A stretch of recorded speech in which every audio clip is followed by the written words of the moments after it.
नमस्कार दोस्तों, स्वागत है आपका टेक्नो डिफेंस अपडेट पे। तो दोस्तों, आपने रूस के मिग 31 के बारे में तो सुना ही होगा, जो कि एक इंटरसेप्टर फाइटर जेट था रूस को, और बेहद ही मतलब कि रूस को इसने कामयाबी भी दिलाई, जो कि दो पायलट के साथ 41,000 किलोग्राम के मैक्सिमम टेक ऑफ वेट के साथ उड़ सकता था, और इसकी स्पीड भी 3 मैक तक थी।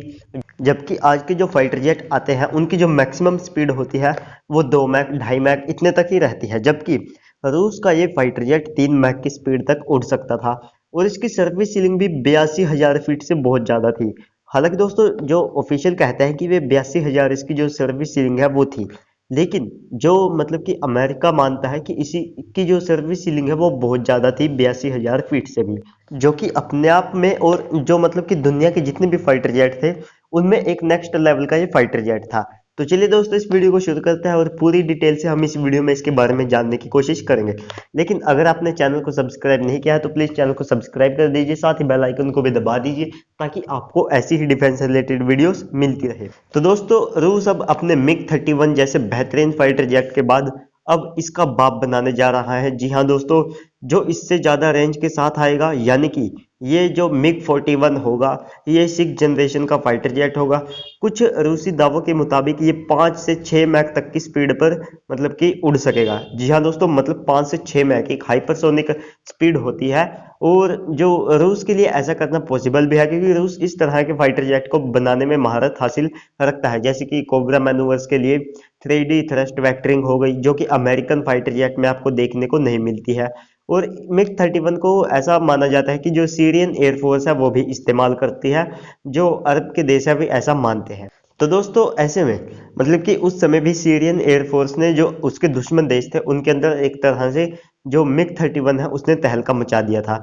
तो दोस्तों, ये क्योंकि एक 6th जनरेशन का फाइटर जेट होगा तो इसे अनमैन्ड मोड पे भी उड़ाया जा सकेगा, और ये इसका एक सबसे बड़ा की फीचर होगा। और इसी के साथ इसे आर्कटिक क्षेत्र में इस्तेमाल करने के लिए बनाया जा रहा है। तो दोस्तों, जैसा कि आप सबको पता है कि आर्कटिक क्षेत्र में मतलब कि वहां पर तेल और जो गैस या जितने भी खनिज हैं उनके वहां पर बहुत बड़े भंडार हैं।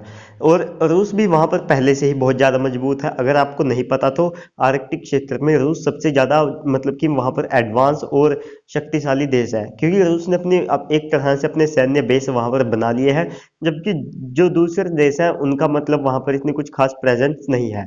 हालांकि दोस्तों, रूस ने चीन और भारत को वहां के लिए मतलब कि एक तरह से इनविटेशन दिया है, जिसमें भारत ने कुछ खास रिप्लाई नहीं दिया था, जबकि चीन अपनी विस्तारवादी नीति के तहत वहां भी अपनी जो घुसपैठ है उसको करने में लगा है, जिससे कि रूस परेशान भी है और साथ में जो चीन है उससे गुस्सा भी था इस हरकत को लेकर।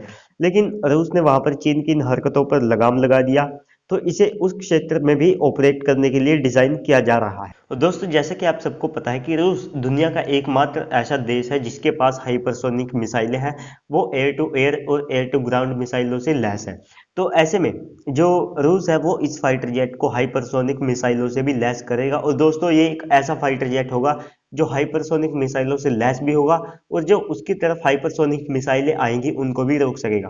तो दोस्तों, अगर मिखोयान की मानी जाए तो उसके मुताबिक इसे वे ऐसी मिसाइलों से लैस करेंगे जो कि अपने अंदर छोटी छोटी मिसाइलों या जो ड्रोन्स होते हैं उनको कैरी करेंगी। तो जैसे ही उनके सामने उनका जो ऑब्जेक्ट आएगा उसके सामने उसे छोड़ देंगी। मान लीजिए हाइपरसोनिक मिसाइल मिग 31 की या मिग 41 की तरफ बढ़ रही है, तो ऐसे में वे इतनी सारी मतलब मिसाइलों के या ड्रोन्स के झुंड से नहीं निकल पाएगी, तो वे रास्ते में ही तबाह हो जाएगी।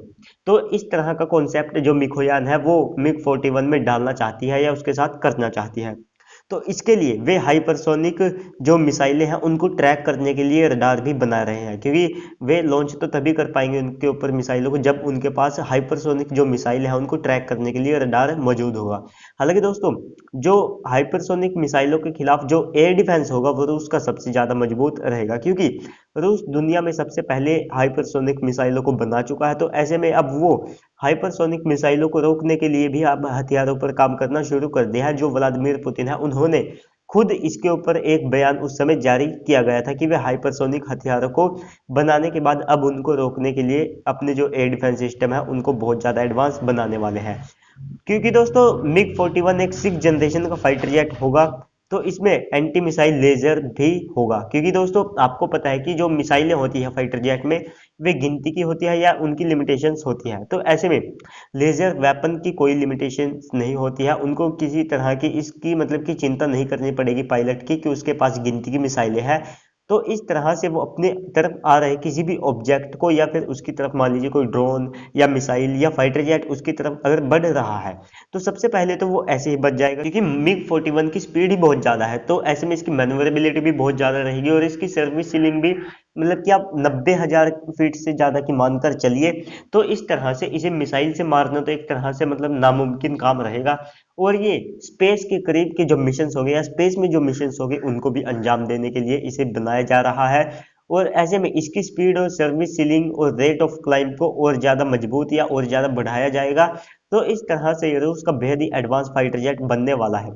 रूस अपने मिग 31 को 2028 तक रिटायर कर देगा, क्योंकि दोस्तों एक तरह से वो पुराना फाइटर जेट हो चुका है रूस के लिए। तो ऐसे में रूस अब 5th जनरेशन के बाद 6th जनरेशन की जो टेक्नोलॉजी है उसके ऊपर काम करना शुरू कर दिया है।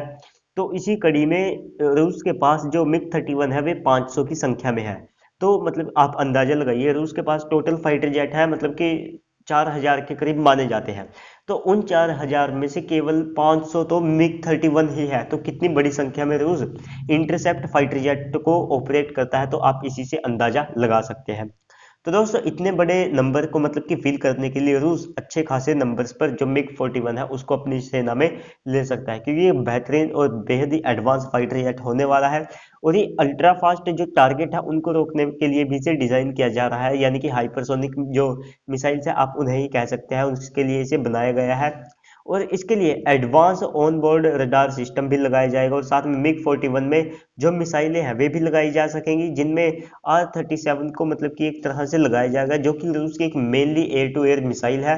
क्योंकि दोस्तों जो मिग 41 है उसके लिए वैसे तो डॉग फाइट बेहद ही आसान होगी और आने वाले समय में जो डॉग फाइट का कॉन्सेप्ट है वो एक तरह से खत्म भी होने वाला है, क्योंकि आने वाले समय में जो लेजर वेपन है एक तो वे आ जाएंगे और साथ में लॉन्ग रेंज की जो BVR मिसाइलें हैं वे भी आ जाएगी और जो रडार है वे बेहद ज्यादा एडवांस होंगे। तो ऐसे में लंबी दूरी से ही जो डॉग फाइट आप कह सकते हैं वो देखने को मिलेगी। और ये multi functional long range intercepting missile system से भी लैस होगा कि जो हाइपरसोनिक मिसाइल्स को मारने के लिए इसे मदद करेगा। तो दोस्तों आपको ये वीडियो कैसी लगी, और ये सारे स्टेटमेंट खुद मिखोयान ने दी है 1 से 2 दिन पहले। तो आपको ये जानकारी कैसी लगी कमेंट करके जरूर बताइएगा और साथ में अगर आपका कोई क्वेश्चन हो इससे रिलेटेड तो जरूर से पूछिएगा। और अगर आपने अब तक इंस्टाग्राम पे फॉलो नहीं किया है तो फटाफट से जाओ वहां पर भी फॉलो कर लो, और साथ में चैनल को सब्सक्राइब नहीं किया है तो जो वो लाल वाला बटन है तो उसे मतलब कि दबा दो और साथ में बेल आइकन है उसको भी दबा देना, ताकि आपको ऐसी ही डिफेंस रिलेटेड वीडियोस मिलती रहे। तो चलिए दोस्तों उम्मीद करता हूँ वीडियो पसंद आई होगी, लाइक कर दीजिएगा, साथ में चैनल को सब्सक्राइब करना मत भूलिएगा। चलिए दोस्तों आज की इस वीडियो में इतना ही, मिलते हैं अगली वीडियो में, तब तक के लिए गुड बाय, जय हिंद।